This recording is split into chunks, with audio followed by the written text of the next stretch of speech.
Start recording. Here we go. Hello, everyone. This is Robert Aceves, and we're starting another episode of MindFit Podcast. And I'm here with Neil Babins. How you doing, Neil?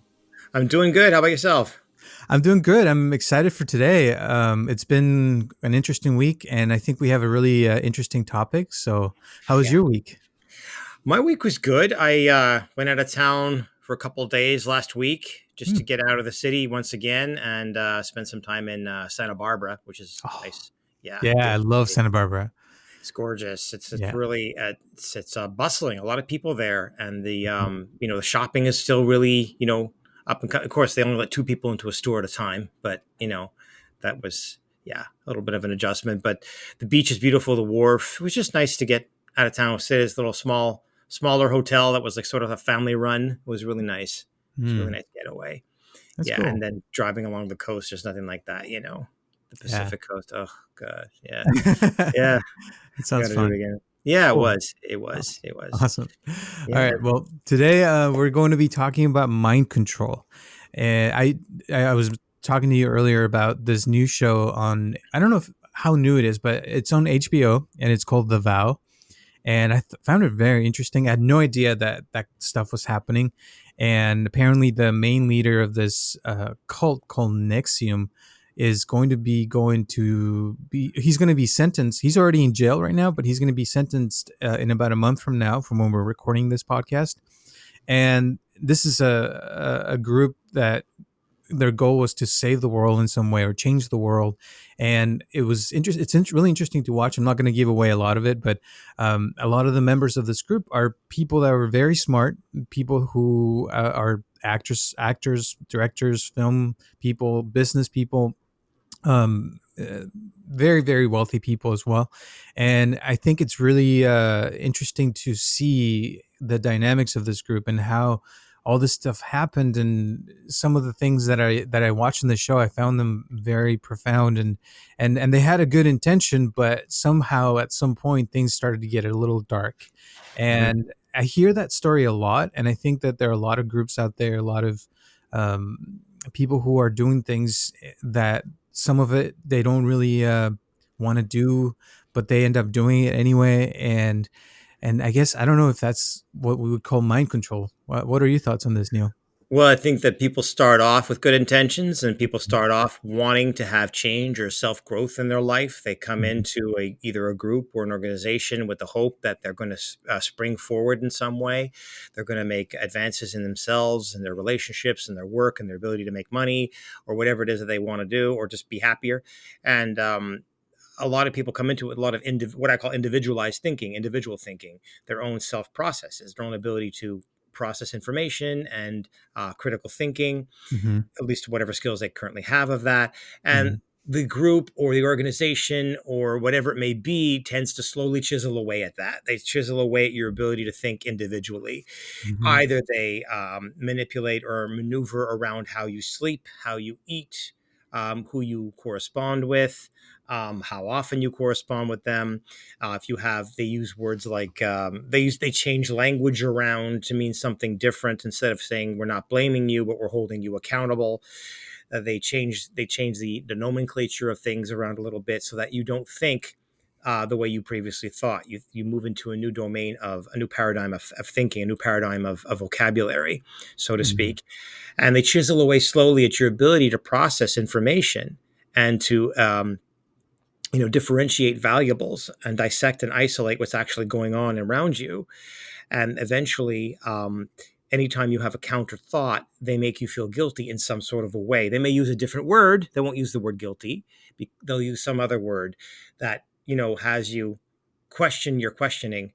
And Mhm. then, you'll do your own self monitoring after a while. They won't have to do it as much for you. And eventually you're not thinking anymore. You're not critically thinking anymore. You're thinking only within the new paradigm that they've created for you. And it is a psychological phenomenon. It is something that can happen to almost anyone. And there's a great book I read a long time ago by Margaret Thaler, Dr. Margaret Thaler, or Thaler Singer, I believe her name was. It was called Cults in Our Midst. Cults in Our Midst. It was a really, really great book. She mentioned that a lot of people do think who come into Hmm. her private practice that they're not going to be able to be manipulated into this kind of thinking. It'll never happen to me. They'll never convince me of that. You know what I mean? Right. And she literally says in her book, I remember this, she goes, "You want to bet?" She says in quotations with a question mark, "You want to bet," meaning she's speaking to you, the reader, whoever you are, however intelligent you think you are. And I can say, from experience and observation, that that is actually true. There is a way that people may resist more or take longer, but eventually there is a breakdown of critical thought to the Hmm. extent that you're almost believing anything within that paradigm, because anything can be what we call confirmational bias. Um, anything could be constructed to fit into a paradigm of thought that you've been presented and that has been chiseled away at for you to use as a platform. Anytime you do well, that's confirmational bias that the organization has been doing well for you. Anytime you don't do well, they may say, well, how are you accountable for not doing well? Not how are we blaming you, because blame would be an old school word. The new school would be holding accountable, or how did you show up for that event in your life? Who are you being, or whatever they want to say. When things don't go well, they'll hold you accountable, unquote, or they may say, "What are you making it mean?" They'll go into sort of a narrative therapy type thing, as if they created that. That was actually created by Michael White and David Epstein, but a lot of people will borrow. That's another thing I'll say as my intro, is that a lot of these groups will borrow valid information, evidence-based, peer-reviewed information that has Hmm. been well researched for decades by psychologists, mental health professionals. Yeah, science, that thing. And they will actually borrow, you know, Hmm. these concepts, weave them together, and present them as if they came up with it, and present them as if they've come up with some sort of magic. When in reality, they're using principles that have been studied reliably over and over again for many, many years, and have been demonstrated to be effective in not in human manipulation, but in human behavior, and weaving it together and making it their own, changing the language around a little bit, and then adding these deconstructing critical thinking skills to the deconstruction of critical thinking to the process to create Hmm. their own paradigm. So it's very pervasive, and it's troublesome. It really is troublesome, because Yeah. it ends up hurting a lot of people in the long run. You end up coming, I think we talked about this earlier, coming out of your reverie. You sort of wake up from it once, you know, sometimes it happens at the drop of a dime. You're just like, what am I doing? What is that? What? Hold it. Like an old part of you sort of creeps in again, and you're tempted to sort of like dissect and chisel away at that old part of you, but then you're like, wait a second. I feel like I just woke up from a dream. And you kind of did, because it's kind of like, not exactly, but it's kind of like a waking hypnosis. You know what I Hmm. mean? In a way. Yeah.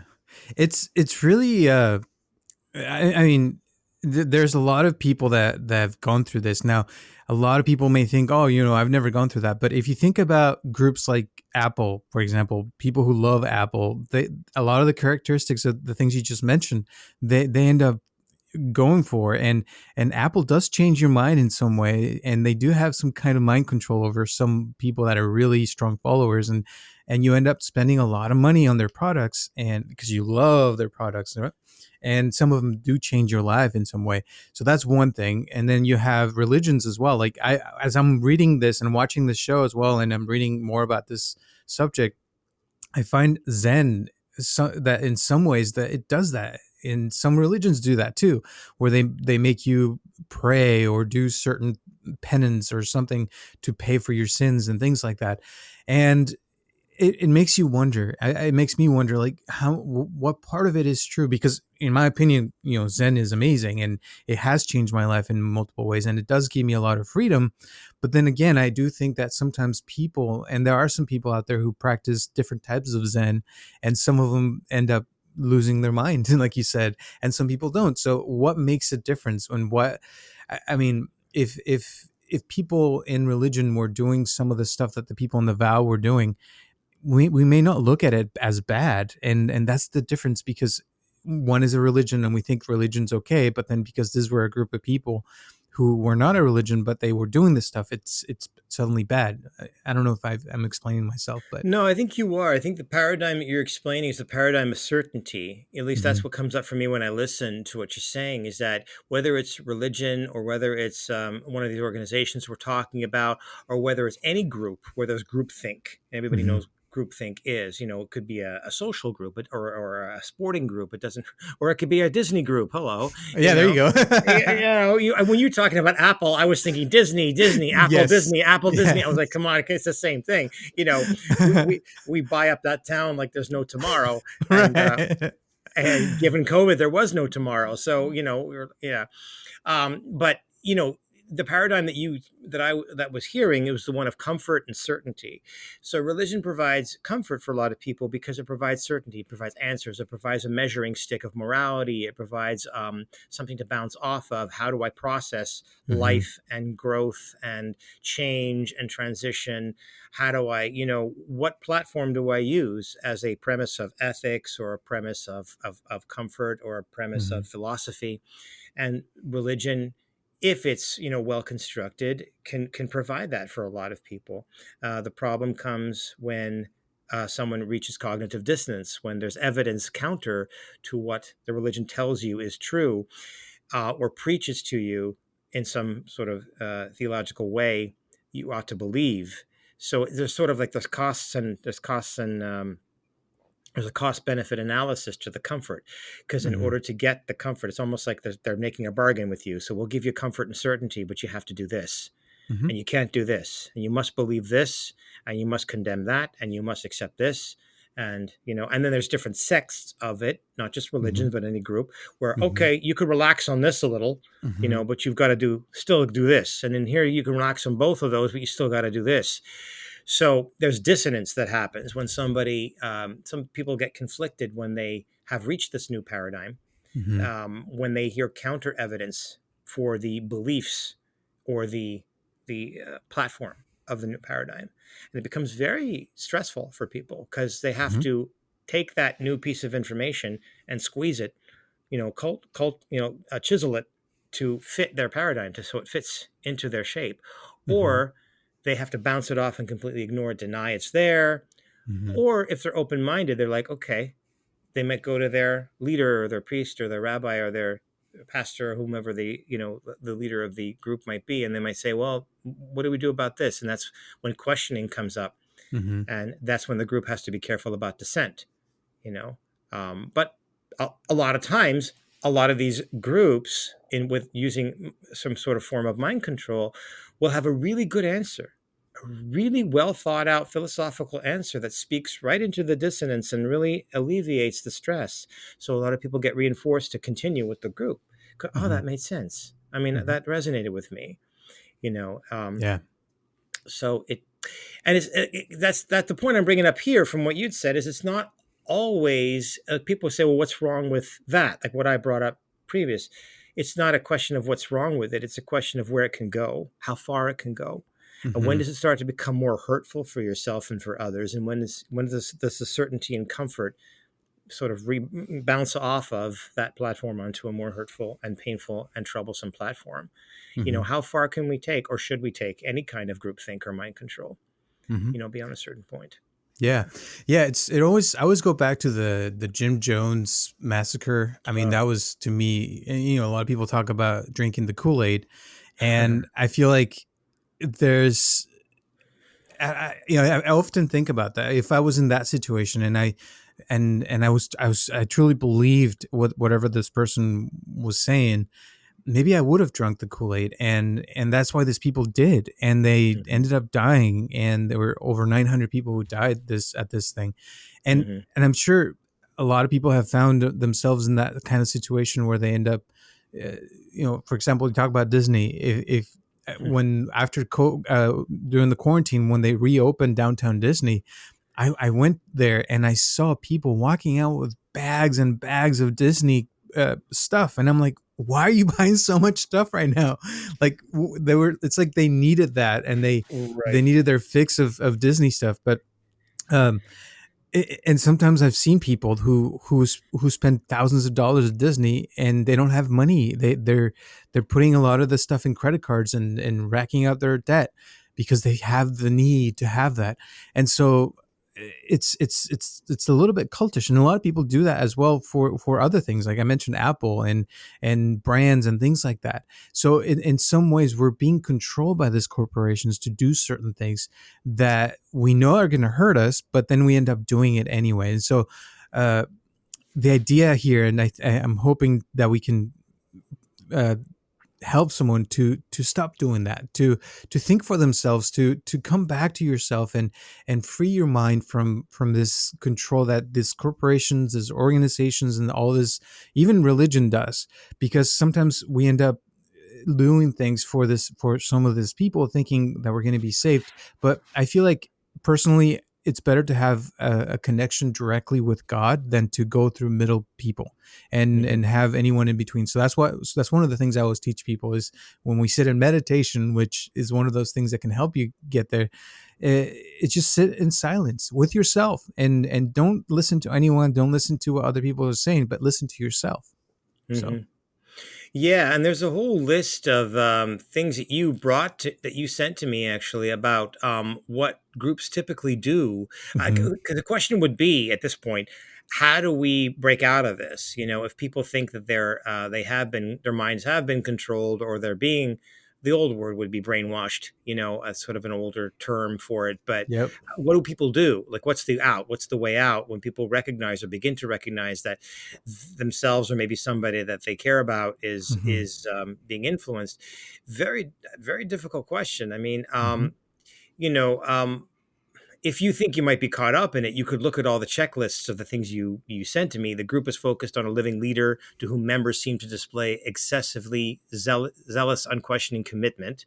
That's one thing that the group might. But then again, that could reflect back to God, or to reflect back to to whomever you look up to in a religion or group. So that isn't necessarily an indicator that something is wrong. You know, so it's how do people identify, that they've lost their sense of critical thinking is really the question. The group is preoccupied with bringing in new members. Okay, you might ask yourself these questions: am I in a group, whether it's social, religious, life springing, whatever it may be, that has these concepts? And because the question would be, has my critical thinking been chiseled down? The Mhm. group is preoccupied with making money or collecting money. Mhm. Yeah, questioning, doubt, and dissent are discouraged or even punished. And this is a tricky one. I think we talked about how this is a tricky one because oftentimes groups will change the language around. I say be very careful of any group that is changing language and using language to control you, because they can dissect language, the English language or any language, very, very Mhm. easily to sound like it means something different, that it's Mhm. coming at you with a different connotation, when in actual fact it may have a distinct meaning because they change the language ever so slightly, but it still boils down to the same fundamental thing. They're telling you that you're wrong, or that you're doing something wrong, even though they wouldn't use the word wrong because wrong is the old school word.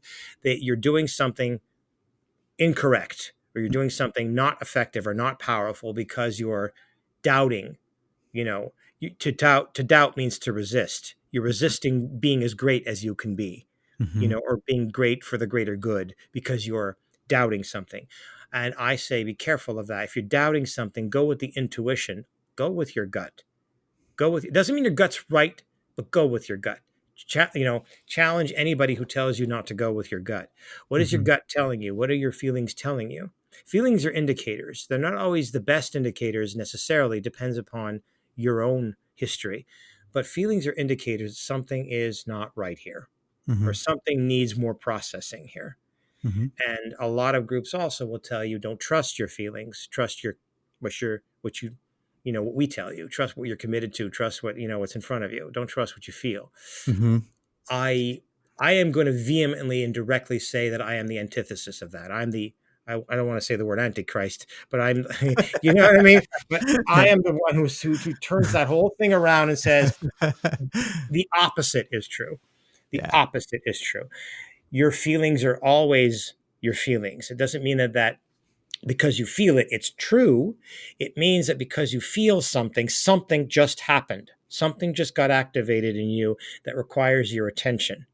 It Mm-hmm. doesn't mean that what you feel is the truth, but what you feel is indicating to you that something has happened. Something has either been activated in you that you might want to look at on a personal level, Mm-hmm. right? Or something has happened that has told you that there is something out there that requires your attention, your vigilance, your awareness. Mm-hmm. Never shut down that part of yourself. Never shut down, because when we shut down feelings, that's what leads to a lot of problems, not Yeah. just mind control. Yeah. I think questioning is really important on every level. And I don't care what religion or what group you're a part of. I think it's important to question whatever people are saying or do. One of my example that I went through, I back in the day, I used to truly believe in karma, and I thought karma was a thing, and it really is a thing, and for a long time that was my thinking. And then one day I remember reading something about questioning everything. And I'm like, okay, what if I start questioning myself? And usually you don't want to question the things that you believe in because you're like, well, I already believe that. And so I started meditating one day on karma. And I was thinking, okay, what if it's just a made up thing that we've come up with to control people, to tell them, if you do something bad, you're going to get something bad in return. And so it's really meditating on that, and I questioned it, and I truly started thinking, what if I stop believing in karma? What's going to happen to me? Am I going to turn into a bad person and suddenly start doing things, bad, and be okay with that? And no, I realized that moral is something that we can still have, even if we don't believe in karma, even if we don't think that we're going to get something bad in return. And in fact, it made me a better person because now I started doing things, to help people without even expecting anything in return. I'm not thinking, oh, because if I'm doing good actions, I'm going to get good karma. I feel like that's a bad thing. And I feel like it's better if you do something just out of the kindness of your heart. And that made me a better person in that sense.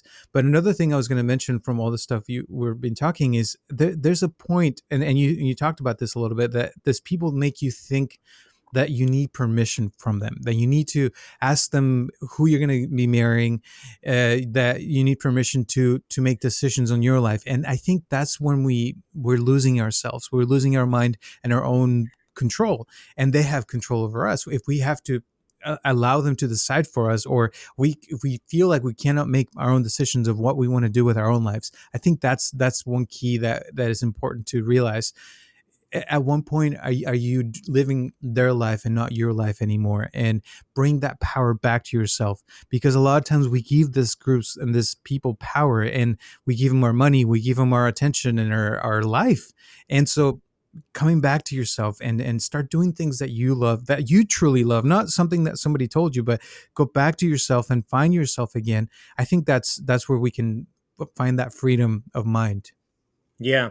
And I also say careful of the payoffs, because what a lot of groups will do when they use mind control is they will do exactly what you just said. They'll make your life seem a lot better because you're still doing the things that you love and Hmm. things that you've always wanted to do that you were always afraid to do. And they're guising that as breakthrough and saying that now you're even better than you were before. See, so you should, they won't use the word should, they'll change the word should, but you should be grateful to us and bring more people in. Why would you not want to share this magic with the rest of the world if you have this life that has, and that's the catch right there. It's like, well, I want to share with the world, but the guilt, and they won't use the word guilt, they'll use some other word around not doing that, doesn't mean I'm a bad person. So they're dictating to you what karma is. If Hmm. you don't do it, you're going to lose everything that we've allowed you to achieve. So it's Hmm. almost like, here's that, and not that I'm being materialistic, but here's that yacht, here's that promotion, here's that award, here's that achievement. We're going to Hmm. take that, or we're either going to take that away or that's going to slip away if you end up being selfish. They won't use the word selfish about it and not share with other people about this methodology or whatever it may be. So you become scared that you're going to lose what you've achieved through that Hmm. group. And the Hmm. truth is, you achieved it. Hmm. The group may have guided you. Even in my work, when people say thank you for all you've done, I said I haven't done anything. I've asked you questions and I've guided you to realize that you could do it for yourself. And sometimes people even get frustrated with me because I won't tell them what to do. Hmm. I won't give them the how to's. I won't give them tools. I'll give them insight so that they can see that they have the tools and that they can use them for themselves. I believe in self agency, not in Yeah. coming to me or to anybody for the answers. So that's the trickery that they use. And I was going to mention one more thing about things about religion, particularly that tradition and ritual. Tradition doesn't have to feel restrictive. Hmm. A lot of people feel I have to restrict some other kinds of human desires or human instincts in order to keep tradition alive. But consider the possibility anyway that tradition is something that is supposed to be not restrictive but expansive. When you participate in tradition, it doesn't have to be exclusive to certain beliefs or certain things don't have to be there first in order for tradition to be experienced and between people. You could be expansive in tradition. You could still have tradition and have people who don't necessarily follow the doctrine or the dogma around you and still enjoy people and family and raising of the spirits. It doesn't have to be because everybody's following the truth or some sort of commandments, so to speak. That's what I think. I think tradition can be very restrictive sometimes, as opposed to expansive. Yeah, there's definitely a lot of things that people do in religion, and sometimes they don't even know why they do them. Just like me with karma, Mhm. I believed it because that's what I was told and that's what I read years ago, and from what I had seen. But then again, when I started to think for myself and to really come up with ideas, I started to realize that karma is a construct, and we've made it, and I do believe there's some of it is true that every action has a reaction, of course, but it's not necessarily good or bad. It's just what it is. And really going deeper into it, you start to realize certain things. And there is still, I mean, I do still believe in some karma, but not like I used to back in the day. I guess my knowledge in that has gone a little deeper. But and also there's also this thing about uh this groups that sometimes you're part of it and you don't realize that if you ever wanted to leave, that suddenly you're going to burn in hell, for example. Like they make you feel like you're like it would be the end of the world. But and a lot of people don't ever think about leaving some of these groups. But what if you wanted to? I mean, if you wanted to leave, why couldn't you? Why if there's stuff that will stop you from doing that, then there's a concern there. And we I think it's important to think about these things, because I feel like if you want to be a part of something, it has to be willingly and not forced or coerced, or that you're being they call it the prison of belief, where you're just in a prison and the doors open, you can walk out anytime you want to, but then there's this belief that is stopping you from leaving, even though you're suffering sometimes. So Yeah, and sometimes they what a group will do is they'll make you afraid to leave because there's sort of hmm. that us versus them mentality. Hmm. So if you leave, you'll end up on the other part of society that doesn't have all this inner knowledge, doesn't have this enlightenment, doesn't have Hmm. these abilities, doesn't have these skills, and do you want to go back to that? And what they're saying is like, do you want to go back to your old life? It's like, well, you don't have to go back to your old life because you could have learned whatever you've learned, take it as a takeaway, and go back to whatever life you want and still use those skills. You don't need the the cyclical loop of the organization to keep that going for you. That's a choice. Hmm. And when you say people think for yourself, don't be coerced, but people lose sight of the fact that they're not thinking for themselves. They really think they are thinking for themselves. They really think they are choosing that, but that the groups are very good. All groups are very good at slowly chiseling away at the way you think, the way you act, the way you feel, the way you process. Yes. And you think you're thinking for yourself, and you're thinking for yourself in a pseudo quasi kind of a way, but you're not really thinking for yourself. Your old self has been, I don't know what it's been. It's been shoved into a closet temporarily. It's been chiseled away into another way of thinking. Hmm. So people say, I'm not being coerced. I go every week because I want to go every week. So they don't realize they've been coerced. They don't realize what's happened to them. So that's the fallacy of mind control, is that it comes to a point you don't realize you've been mind controlled. You don't realize your critical thinking has been struck down. You don't Hmm. realize you're not using it anymore. Yeah. And I think that, just like a lot of people tell me in education, that financial education is something that kids are not taught, which is true. How to take out a mortgage, the difference between certain kinds of loans and whatnot. But Hmm. that and critical thinking and is not taught in school. Critical thinking, how to think critically, how to understand thought processes, and also emotions, and how to process and be with uncomfortable feelings and understand how to process emotions. If Hmm. we knew how to process feelings, we knew how to think critically and had a financial education as well. I think these things added to an education curriculum would make for real breakthrough, not just funding and how many schools and how big the classrooms are.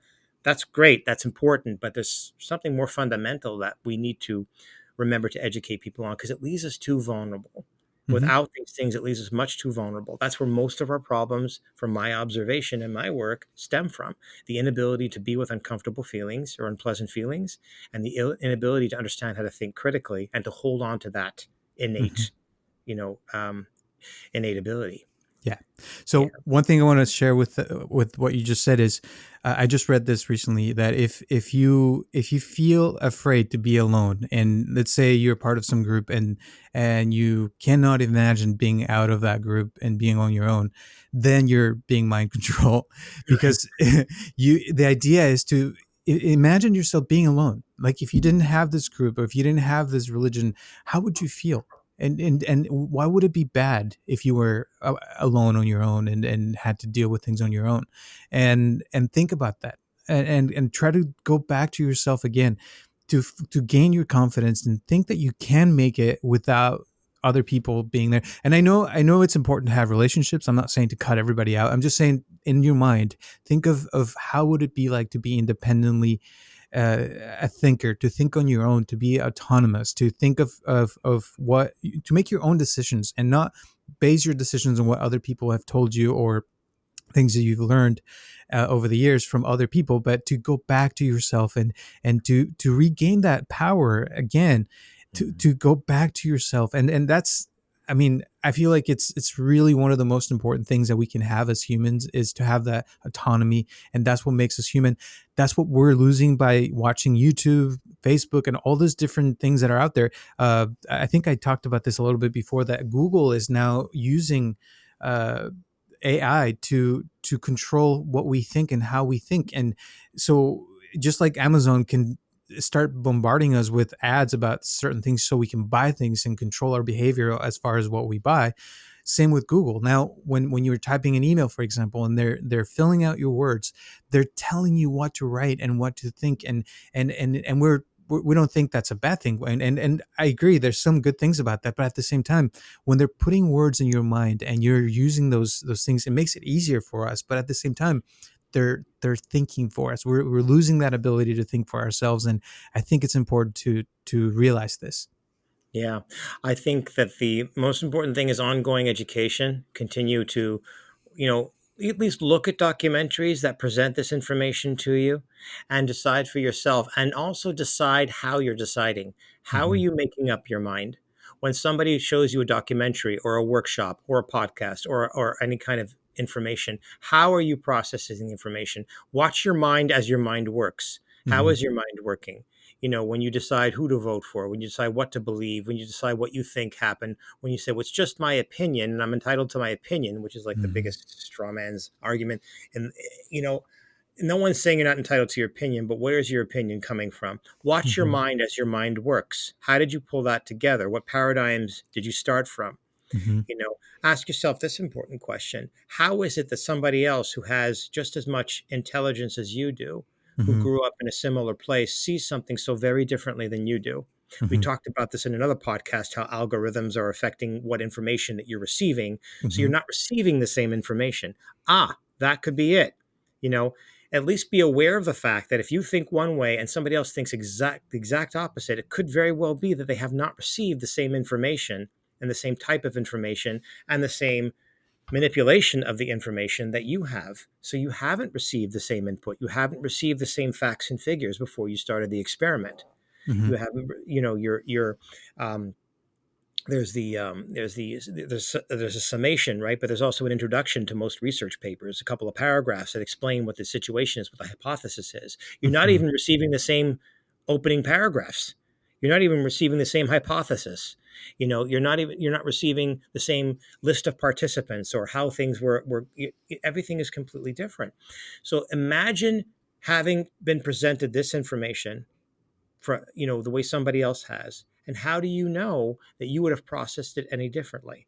Mm-hmm. you know that brings you at least back to a place of neutrality where you could say, okay, well, I've come to believe this.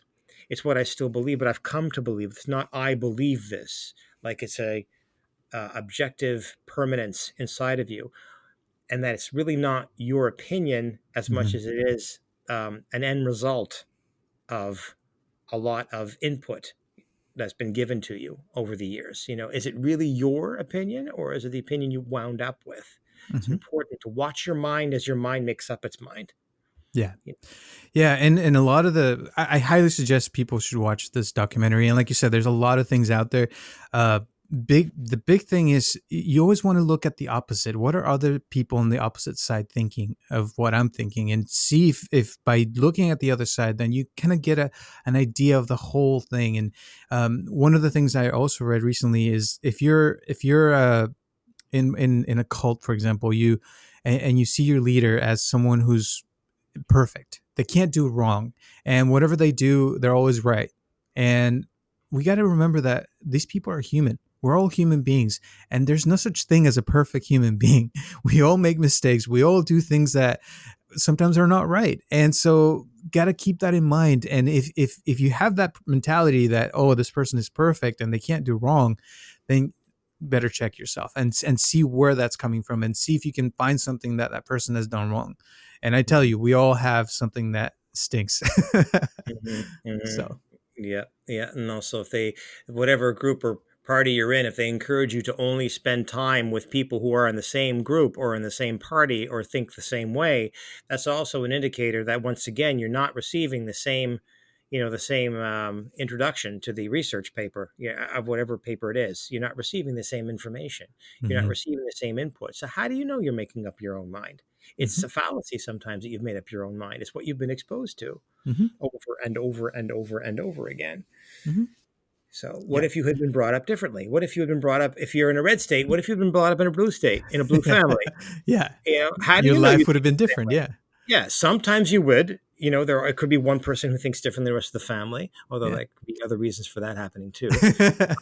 You know, but how do you know if Mhm. you weren't? People talk about zeitgeist all the time. People look at our history and say, "Oh my goodness, look how people behaved." How do you know you'd behave any differently if you had been brought up with that zeitgeist? Mhm. Chances are you would not have. Mhm. That's the idea of, mind control is also historical. Mhm. You know, Oh yeah. yeah, it's always been around. So, and this people, a lot of the leaders from these groups and religions, they're very smart people. They've gone deep, like Buddha, Jesus. All these people meditated for a long time, and they came up with really interesting things. Mhm. But again, I feel like it's important to make up our own minds and to come up with our own path and figure out things on our own and question everything, because at the end of the day, each person is unique. We're all unique human beings, and we all have a different perspective on life. And honoring that and empowering ourselves with our own information, our own path, and making our own decisions, I think it's really important. And I hope we can help with that. And if you have questions or anything and you like to share with us, please let us know. Any last words, Neil, before we end today? Yeah, any good group or good organization or good leader encourages you to think for yourself, not to Mhm. think like him or her. I agree. I totally agree. So think for yourself. Thank you for listening. And thank you to all the people who've been donating. We really appreciate you. This is something that we love doing, so we'll continue to do. Thank you to all the people that are still listening to us every week. We really appreciate that. We have people from all over the world. So thank you to everyone around the world. And again, if you have comments, questions, concerns, please let us know. We love to hear from you. If you have any stories that you like to share about groups that you've been a part of, we will also love to hear from you. And I guess we'll see you next Tuesday at 6 p.m. So thank you for listening, and we'll see you next time. Bye, Neil. All right, sounds good. Bye-bye. Thanks. Bye. Bye.